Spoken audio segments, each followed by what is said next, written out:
Okay, our second presentation is by Professor Dr. Julie Flowerday. She is Professor of Anthropology, FC College University in Lahore. Professor Julie Flowerday is a former research scholar of American Institute of Pakistan Study from University of North Carolina, Chapel Hill, USA. She is a professor of anthropology, as I mentioned earlier, at FC College Lahore, where she teaches postgraduate and undergraduate courses at the Department of Political Science and Sociology. She was HEC visiting foreign faculty at University of Gujarat before moving to FC College University Lahore, and she has conducted several training programs, including faculty mentoring and dissertation writing workshop for AIPS and IUCPSS for faculty, student, and researcher from various institutions across Pakistan. And this evening, we are very fortunate to have her with us, and she will share with us that how we can do effective online teaching and assessment in this COVID-19 era and the post-COVID-19.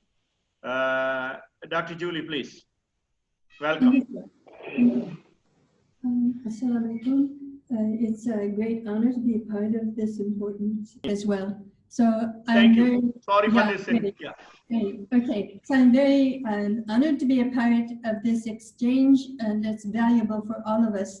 I think in my case, I have made lots of mistakes, and I think that what I'm going to share with you is perhaps how I can overcome some of the mistakes.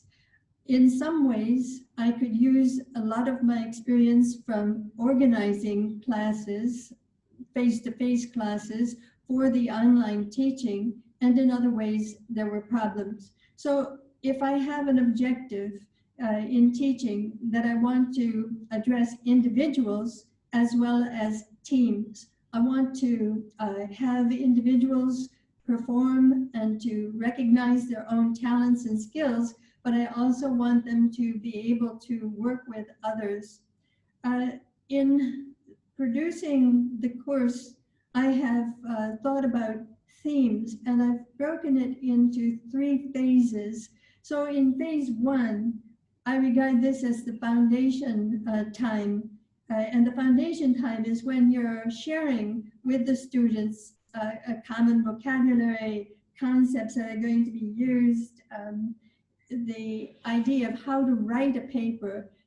We often assume that if you can read, you can write, and if you can write, you can just write. But that's not the case.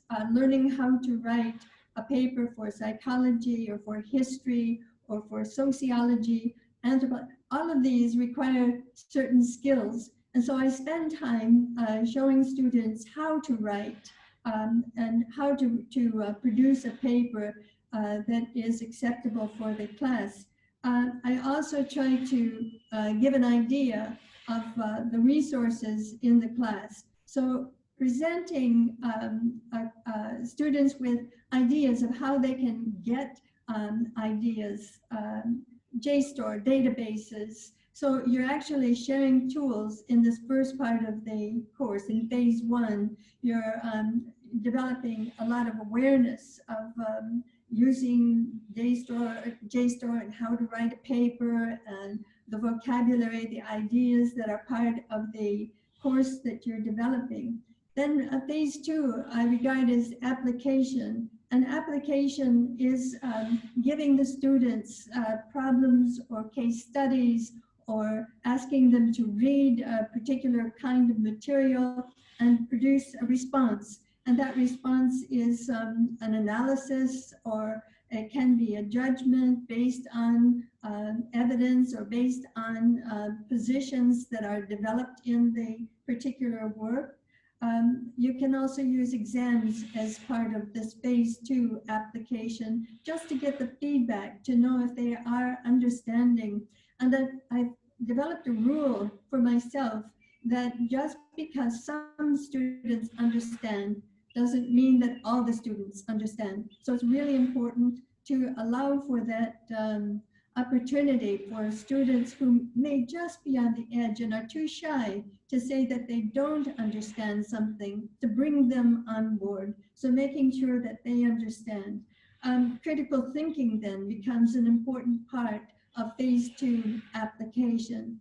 The fact that they know how to take somebody else's idea, to represent that idea, to then critique it and to demonstrate where it's good or where it's faulty or how it can be improved.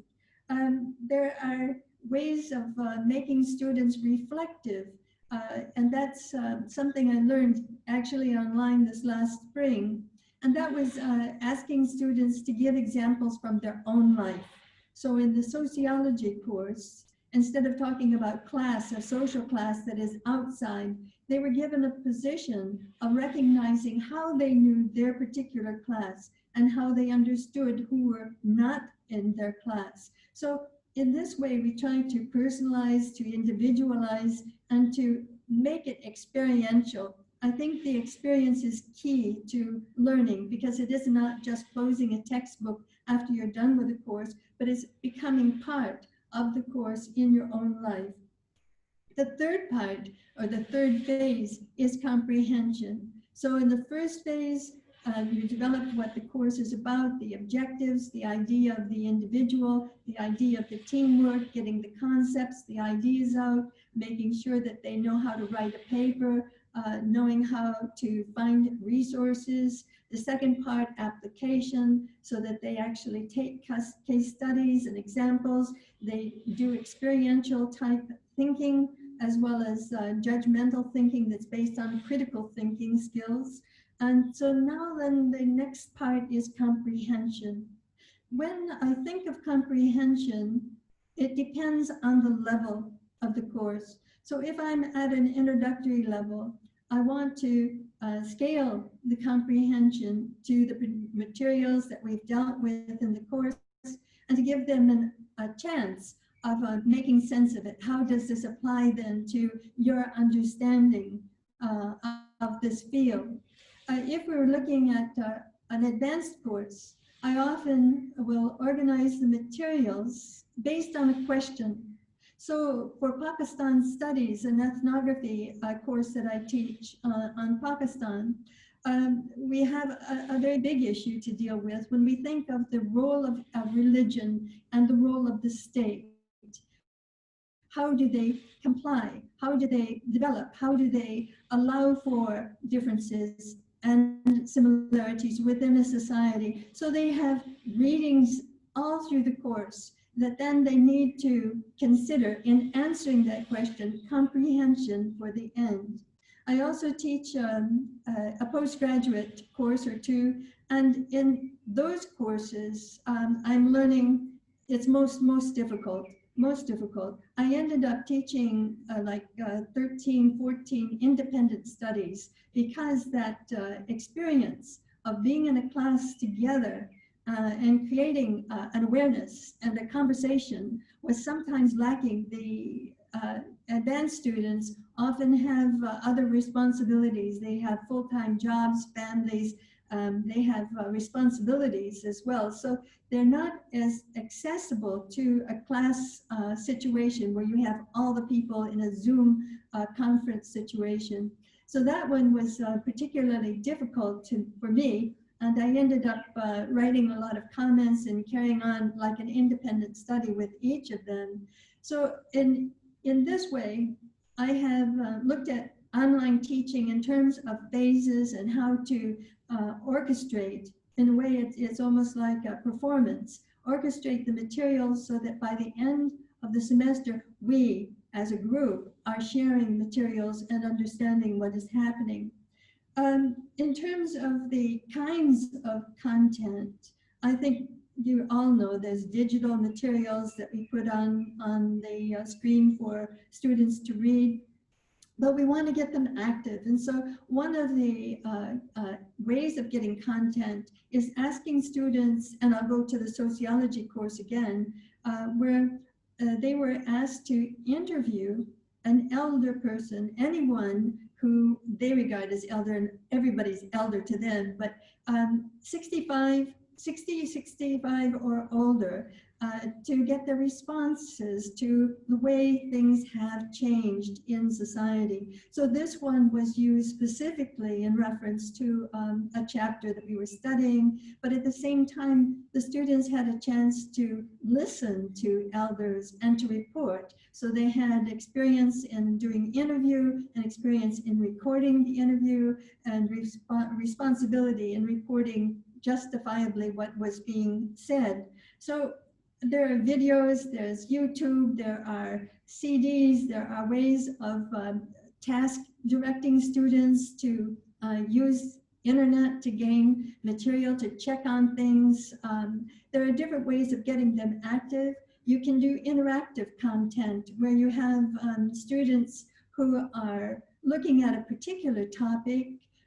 Maybe you start that topic with a poll. How many people agree with this situation or with that? And then you make a breakout group where you have students responsible now for responding to that content and developing the content. They can do it in PowerPoint, they can do it in terms of just talking, however they want, but to make sure that they have an idea of what they have to do, how much time they have to present their materials in, and to pull things together that way. The form can then be content interactive, the form can be analytical, the form can be task directed, the form or the content can be personalized, it can be responsive. It can be a lot of variable ways, but getting the students involved, making them part of the session. The level of English, and I think all of us are having to teach in English, we find that some students are very comfortable. Other students have had very little experience in speaking. So taking that into consideration on online teaching is key. I think the students are more shy of each other than they are of us, so that they don't want to lose face in not being able to speak English correctly. So I think taking that into consideration, that some students have particularly strong abilities in writing, or for whatever reason they don't want to speak, we have to allow for that kind of difference. It also depends on the level. If we're working with an introductory group of young students or with the more advanced students, our expectations differ quite a bit.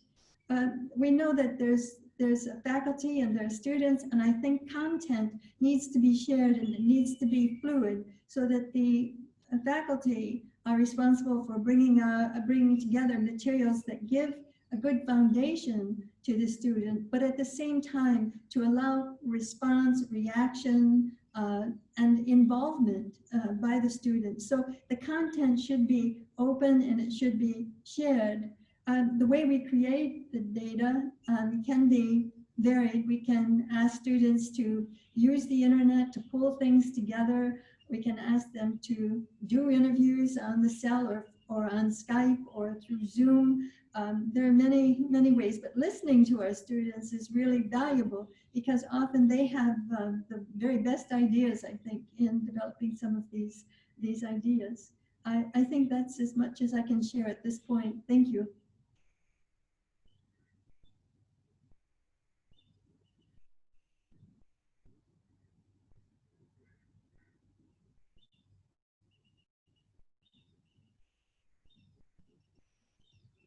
Okay, thanks a lot, Professor. So now we have a time for a few questions, please. Anybody has a question? Assalamu alaikum to all. Walaikum assalam. Yes, please go ahead. Yes, my name is Rifa Dar. I am teaching fine arts, the subject of history of art at my university, Lahore College for Women University. Thank you very much, Doctor. Your presentation was excellent and it touches my heart because it is very closer to my problems which I'm currently facing. As I teach fine arts And as you very well versed about the problems that every student of fine arts needs personal interaction. And without having an individual attention, the student of fine arts is not able to get the real sense of teaching as we are adapting on online teaching. So I have thoroughly listened your speech, but I am unable to understand that what is the ultimate solution for the student of fine arts as they need individual attention.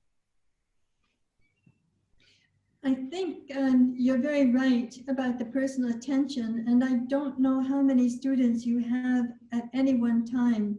I had 13 or 14 students in my advanced class, and then I was talking with each one of them individually. I also had a Skype hour or hours, class hours for the students so that they could talk to me. They could use their own initiative in contacting me when they wanted to talk.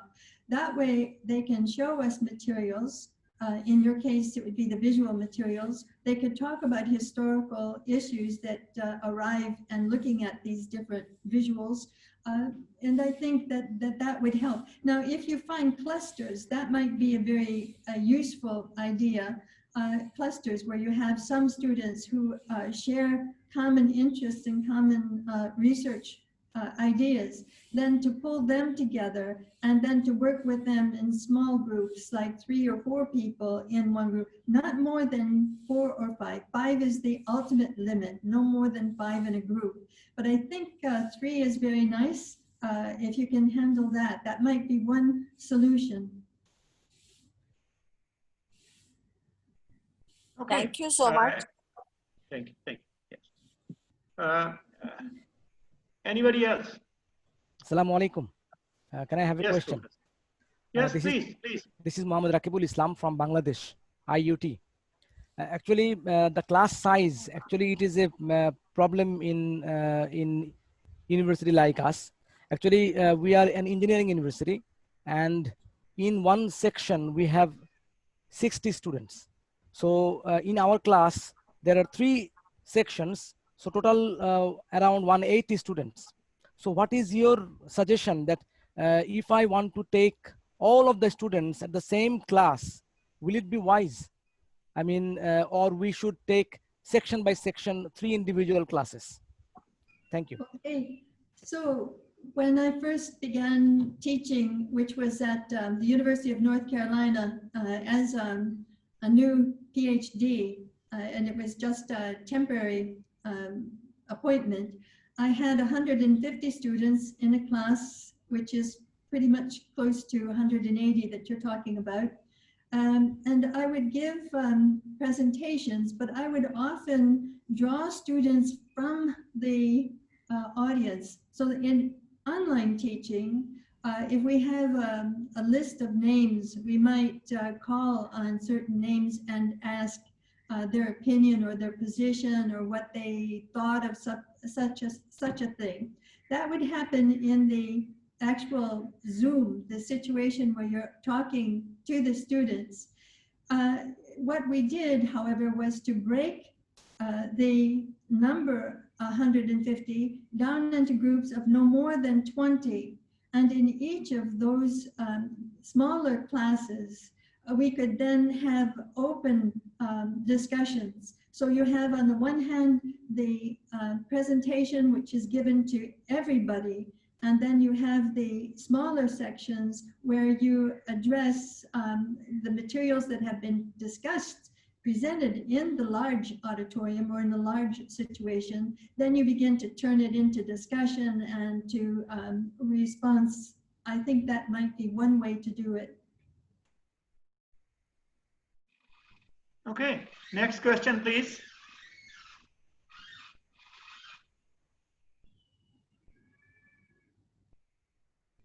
Okay, I mean, we would love to get experience sharing also, we